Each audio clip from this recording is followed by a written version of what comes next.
అస్సలం వాలేకుమ్, నమస్తే kitchen queens. ఎలా ఉన్నారు మీరందరూ? ఇవాళ మన ఛానల్లో మీకు చూపించబోతుండేది బోటి కర్రీ అండి. చాలా సింపుల్గా, స్మెల్ లేకుండా ఎలా చేయాలో ఈ వీడియోలో మీకు చూపించబోతున్నాను. మరి లేట్ చేయకుండా ప్రాసెసింగ్లోకి వెళ్ళిపోదామా?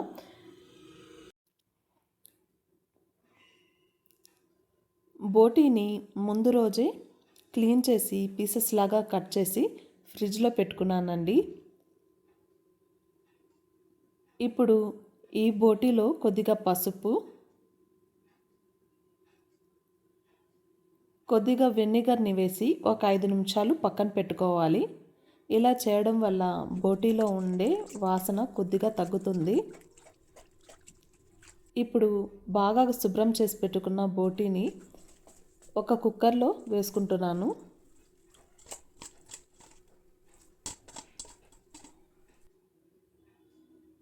ఇప్పుడు ఇందులో కొద్దిగా పసుపుని వేసుకుంటున్నానండి.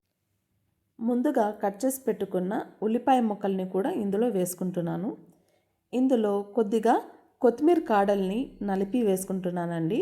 ఇలా వేయడం వల్ల బోటీలో ఉండే నీసు వాసన కొద్దిగా తగ్గుతుంది. ఇప్పుడు ఇందులో కొద్దిగా అల్లం వెల్లుల్లి పేస్ట్ని వేసి బాగా కలుపుకుంటున్నాను. ఒకసారి బాగా కలుపుకున్న తర్వాత ఉప్పు కొద్దిగా వేసుకుంటున్నానండి. ఉప్పు వేసి బాగా కలిపి ఒక 5 నిమిషాల తర్వాత కుక్కర్కి మూత పెట్టి 3 విజిల్స్ వచ్చేంత వరకు ఉడికించుకోవాలి. ఇందులో నేను వాటర్ని అయితే యాడ్ చేయడం లేదండి. బోటీలో ఉండే వాటర్ అంతా ఇంకిపోయేంత వరకు ఉడికించుకోవాలి. ఇప్పుడు గ్రేవీ కోసము ఒక మిక్సీ జార్ తీసుకొని అందులో కొద్దిగా కొబ్బరిని యాడ్ చేస్తున్నాను. ఇప్పుడు ఇందులో 3 లవంగాలు, కొద్దిగా దాల్చిన చెక్క, 3 ఇలాచి, ఒక 3 తోక మిరియాలు అంటారు కదండి, దానిని యాడ్ చేస్తున్నాను. ఇందులో కొద్దిగా జాజికాయ తురుమునైతే వేసుకుంటున్నానండి. మరీ ఎక్కువగా కాకుండా కొద్దిగానే వేసుకుంటున్నాను. ఇలా వేయడం వల్ల గ్రేవీ టేస్టీగా ఉంటుంది. అలాగే ఫ్లేవర్ కూడా బాగుంటుందండి బోటి కర్రీలో. ఇక్కడ బోటీ అయితే ఉడికిపోయిందండి. ఇప్పుడు ఇందులో ఒక గ్లాసు వాటర్ని అయితే యాడ్ చేసి మూత పెట్టి మరో 4 విజిల్స్ వచ్చేంత వరకు ఉడికించుకుంటున్నాను బోటీని.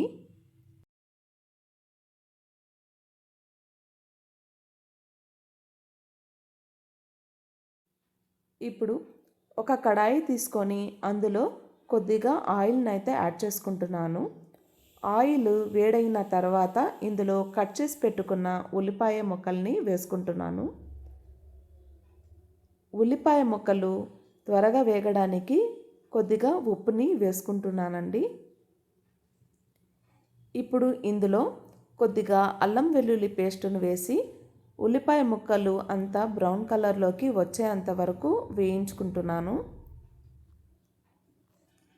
కలర్ చేంజ్ అయిన తర్వాత ముందుగానే కట్ చేసి పెట్టుకున్న ఒక పెద్ద సైజు టమాటాని ఇందులో వేసుకుంటున్నాను. టమాటాలు త్వరగా మగ్గడానికి మూత పెట్టి ఒక 2 నిమిషాలు మగ్గించుకుంటున్నానండి. టమాటాలు బాగా మగ్గిన తర్వాత ఇందులో కొద్దిగా కారం, ధనియాల పొడి, కొద్దిగా మటన్ మసాలాని వేసుకుంటున్నాను.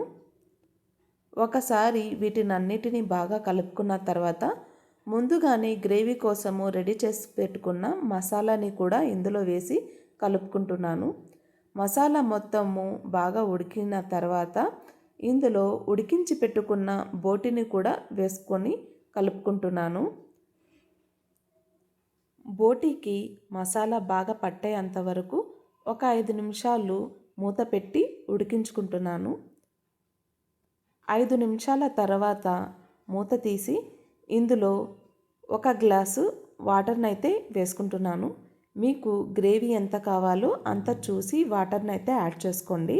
చివరగా సన్నగా తరిగి పెట్టుకున్న కొత్తిమీరని కూడా ఇందులో వేసి దించుకోవడమే. అంతే అండి, బోటి కర్రీ అయితే రెడీ అయిపోయింది. వేడి వేడి సంగటితో ఈ బోటి కర్రీ చాలా టేస్టీగా ఉంటుందండి. తప్పకుండా మీరు కూడా ఒకసారి ట్రై చేయండి మీ ఇంట్లో. అలాగే నా ఛానల్ని కూడా సబ్స్క్రైబ్ చేసుకోండి. థ్యాంక్ యూ అండి ఫర్ వాచింగ్.